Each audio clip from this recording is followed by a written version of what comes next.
আচ্ছা ভাই, আমি যে আপনাকে চুল কাটানোর জন্য নিয়ে আসছি, আমি কি আপনাকে জোরপূর্বক ভাবে নিয়ে আসছি? 5 বছর ইমামতি করেছে, 8 বছর ওয়াজ করেছে, হঠাৎ করে চেঞ্জ হয়ে গিয়েছে কিছু মানসিক অশান্তির কারণে। এখন বাইকে নিয়ে যাবো সেলুনের ভিতরে, বাইকে আগে পর সর্বপ্রথম চুল কাটাবো, তারপর কথা বলছে। বাইকে সেলুনে নিয়ে যাচ্ছে। প্রিয় দর্শক, আসসালামু আলাইকুম। আল্লাহ তাআলা কাকে কখন হেদায়েত দেয় আল্লাহ তাআলাই ভালো জানেন।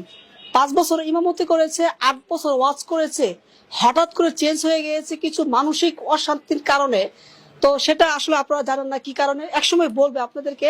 এখন বাইকে অনেক বুঝিয়েছি, আল্লাহ তাআলা বাইকে হেদায়েত দান করেছে। এখন বাইকে নিয়ে যাবো সেলুনের ভিতরে, বাইকে আগে পর সর্বপ্রথম চুল কাটাবো, তারপর কথা বলবো।